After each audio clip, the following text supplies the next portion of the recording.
Halo semuanya, selamat datang di sesi bedah materi kita kali ini. Pernah kepikiran nggak sih gimana tepatnya proses di balik layar sebuah uji kompetensi resmi? Nah, hari ini kita nggak cuma ngebahas teori, kita bakal langsung terjun bikin sebuah simulasi, langkah demi langkah tentang gimana melaksanakan asesmen kompetensi yang sebenarnya. Anggap aja suara saya ini sebagai asesor Anda yang paling suportif, dan kita bakal lewatin seluruh prosesnya bareng-bareng dari awal sampai beres. Biar nggak bingung, ini nih 6 langkah yang bakal jadi peta jalan kita hari ini. Menetapkan lingkungan asesmen, mengumpulkan bukti, mendukung asesi, membuat keputusan, memberikan umpan balik, dan terakhir, meninjau prosesnya. Oke, kita masuk ke langkah pertama, menetapkan lingkungan asesmen.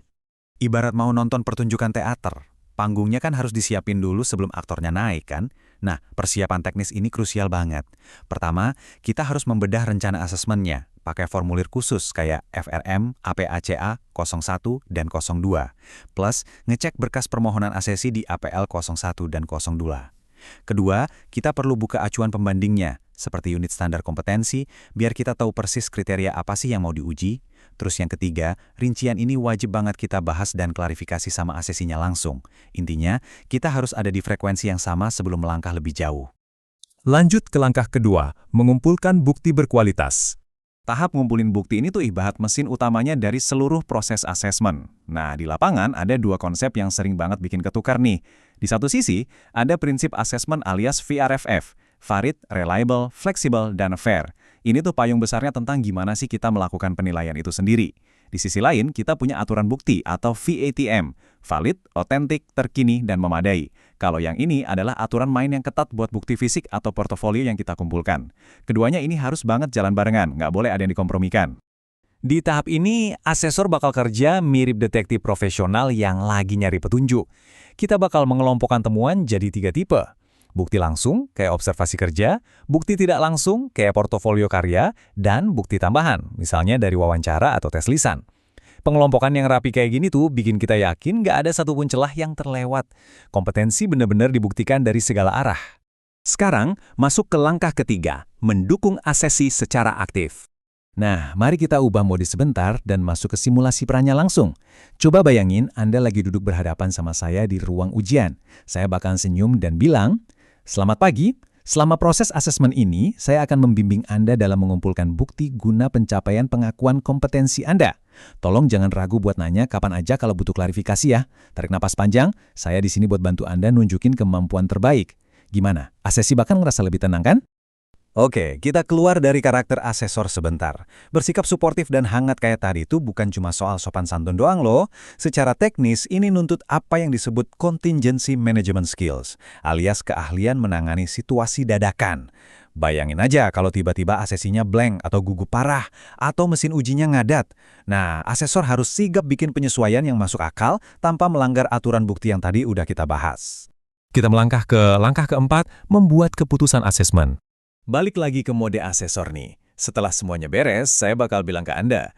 Baik, setelah semua bukti Anda terkumpul, saya akan memeriksa dan mengevaluasi bukti tersebut secara mendetail berdasarkan standar kompetensi. Proses ini butuh ketelitian ekstra. Untuk itu, silahkan Anda istirahat sejenak di luar, nanti akan saya panggil kembali setelah saya selesai membuat keputusan. Sambil nunggu asesi kita istirahat ngopi di luar, kira-kira apa ya yang terjadi di meja asesor? Disinilah proses evaluasi yang sesungguhnya terjadi. Keputusan itu nggak dibuat dari tebak-tebakan ya.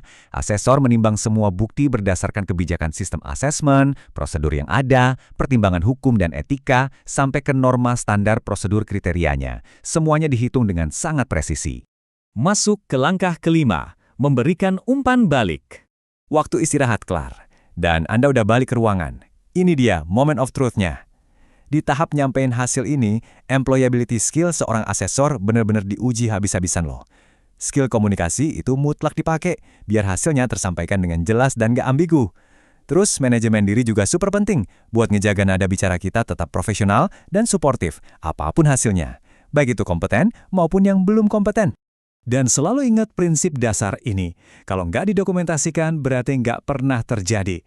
Pencatatan resmi wajib dilakukan pada formulir FRAK-03.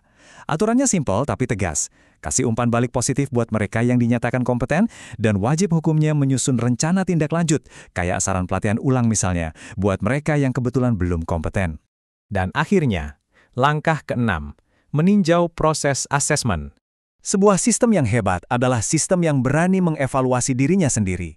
Jadi, saya bakal ngomong lagi ke Anda untuk terakhir kalinya, hasil asesmen telah kita sepakati bersama. Kini, tinjauan terhadap proses yang baru saja kita lalui ini akan saya dokumentasikan. Silakan Anda mengisi formulir berikut ini, FR.AK.06 tentang tinjauan proses asesmen. Lalu saya bakal nambahin dengan tulus, saya sangat menghargai masukan jujur dari Anda tentang pengalaman hari ini. Apakah instruksi saya tadi cukup jelas? Apakah metode ujiannya terasa adil? Tolong diingat, ini bukan sekedar formalitas ya. Ini adalah kesempatan kita bareng-bareng buat mastiin proses asesmen ke depannya jadi jauh lebih efektif, adil, dan relevan. Gitu teman-teman. Wah, selesai sudah simulasi kita. Pas kita mundur sejenak dan melihat gambar besarnya, kita sadar kalau nerapin ke-6 langkah ini secara disiplin, itu bukan cuma urusan menuhin syarat administratif. Ini adalah wujud nyata komitmen kita buat ngejaga standar profesionalisme sertifikasi kompetensi nasional di bawah naungan BNSP.